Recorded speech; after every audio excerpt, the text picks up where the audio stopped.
Hey, so it's Henry. I'm going to be recreating some of the tutorials that I did in class today for 263, starting with a version of the vessel that is based on a system of proportions rather than a system of moving individual points or a system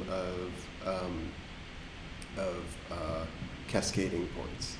So just like we've done before, I'm going to start with an origin point, and I'm just going to use a component to give me a point at 0, 0, 0, because the default values for that component are 0, 0, 0, and I'm going to label it origin.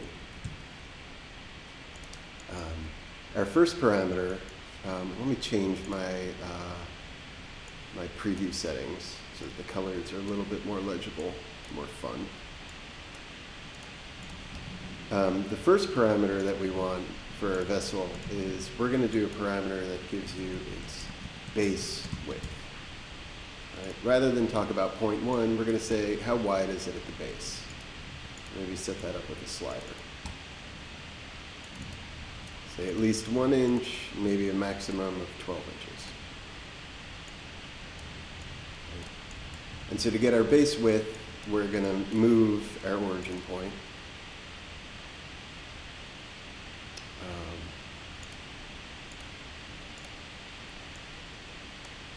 And we're now in a front view, which is XZ. So we're going to move it in X.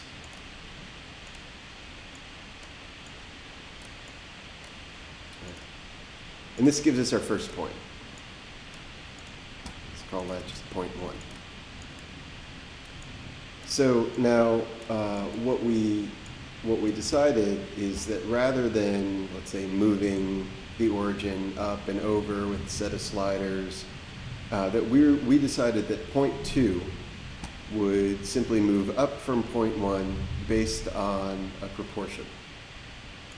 So let's call this proportion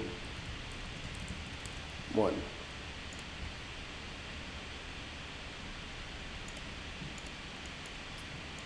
And that we're going to constrain using our slider. We're going to say that the height of that second point is going to be at least as wide as the base and maybe up to 8 times the base width. Right? And so we're going to move it up in Z.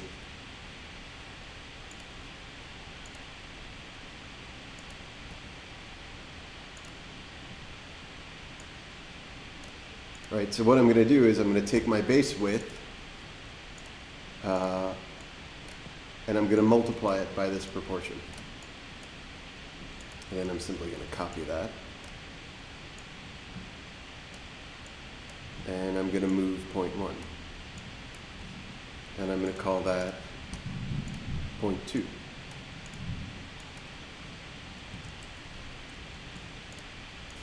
So if I go ahead and I set the slider to be like 2, if I double click on the slider, I can just type 2, oops, 2, and hit the green check, right?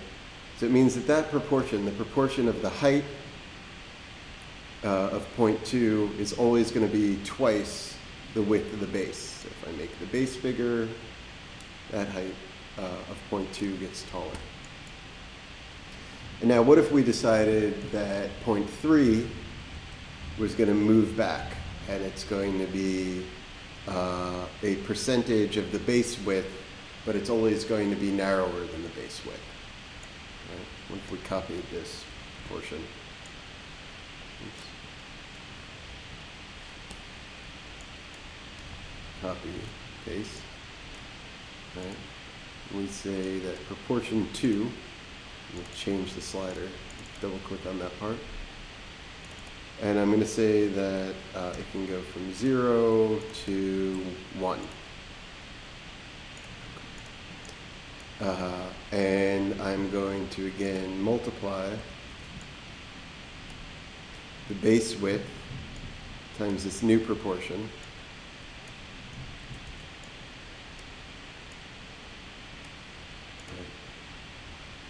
And if I set this to be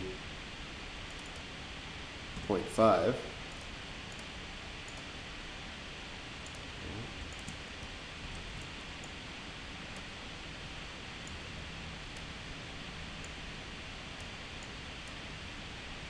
call that 0.3. Right. Right now you can see that right, when I change this, right, if I put a panel, you can see that my width, right, almost 3. And when I multiply that by 0.5, I get 1.4, so that's always half. That distance is half of this distance. But what I really want to do is I want to make it go in. So one way of doing that would be to multiply that by -1. Another way of doing it is getting a component that will take a vector and reverse it.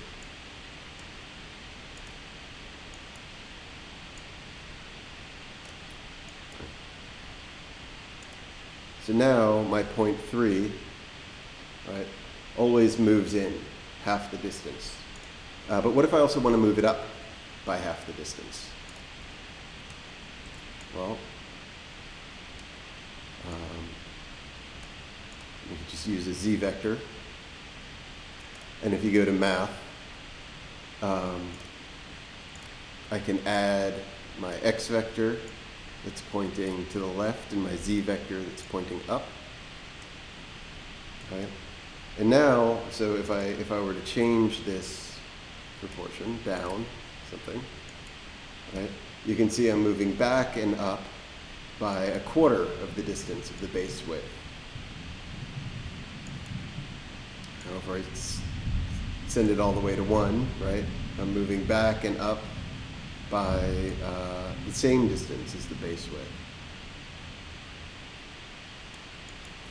So the last thing is, what if I decide, you know, for the very last little bit of this rotation, that I just want to create a lip, and I want to just control that, you know, in an absolute kind of way. That I want that lip to be, I don't know, between 0 and 3 inches. So let's call that lip height. I guess it's more like a neck height.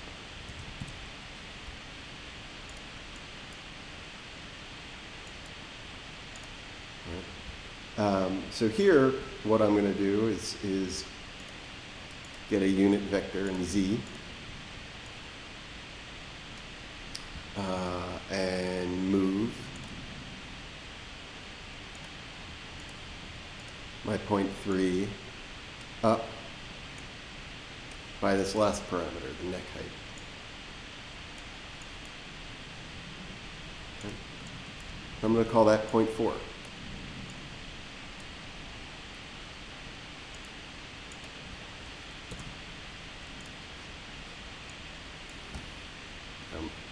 Now, what I need a way of doing is taking each of these points and turning them into a list. So I'm going to hook up 0.1, I'm going to hold down shift, 0.2, hold down shift, 0.3, hold down shift, 0.4, if I mouse over, you should see, right, I have a list of 4 points. And if I come over to the curve parameters under spline, I could say interpolate. Oops. Nope, I want to say this interpolate. Get up to the V, and I get a nice smooth curve that passes through every point. Okay. So let's call this, let's make sure we name our parameters. Call that points list. Oops. We'll get a curve parameter, and we'll call that profile curve. Now again, I always name my parameters, or almost always name my parameters, because I want to be able to go back and read this definition. I want to know that when I slide this slider, oh, that's going to change the base width. But I never rename my components, because components always do the same thing. It always takes a list of points and gives you a curve. So now the last thing, if I want to make a surface out of it under freeform or revolution, right? I need a profile curve and a revolution axis, which is basically a line. So we're going to make that line from our origin point. So copy that. And we're just going to use, it doesn't actually matter how long that line is, so we're going to take a unit z, a vector that just points up in z with a magnitude of 1, and move my origin and create a line from that origin to that new point. You can see it down here. Dump it to a parameter. It can be a curve parameter, and we'll call this our axis of revolution.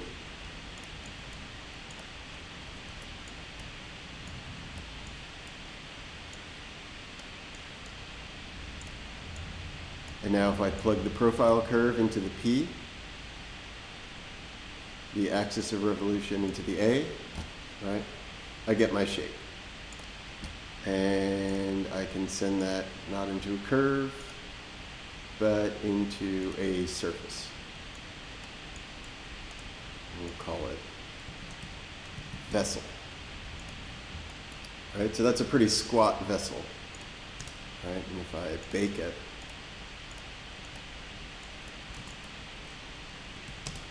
move it over 12.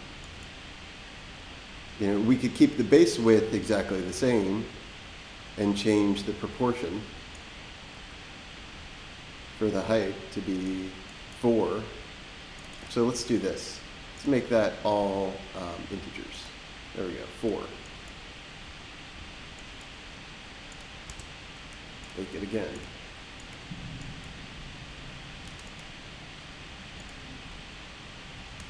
Just going to move it over in Rhino.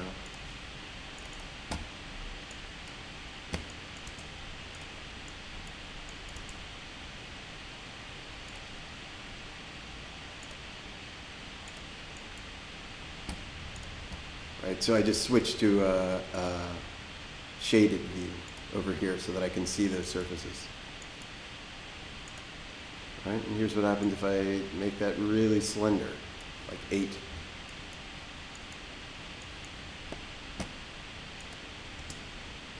Good.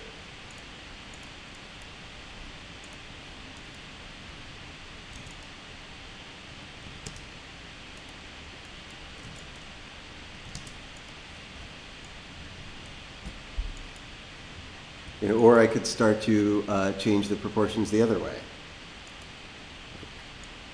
What if that proportion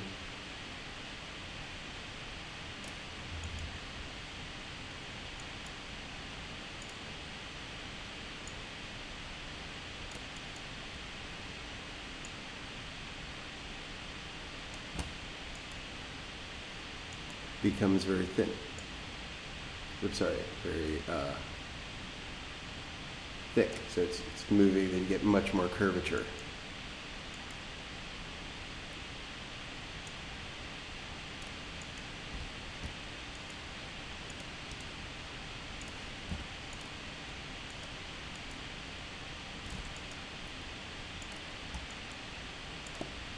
Right, so you can see, unlike the previous version where all the points really moved independently, they now are all governed by a system of proportion, all except for, let's say, the neck height, which is, no matter what, always going to be 0.8.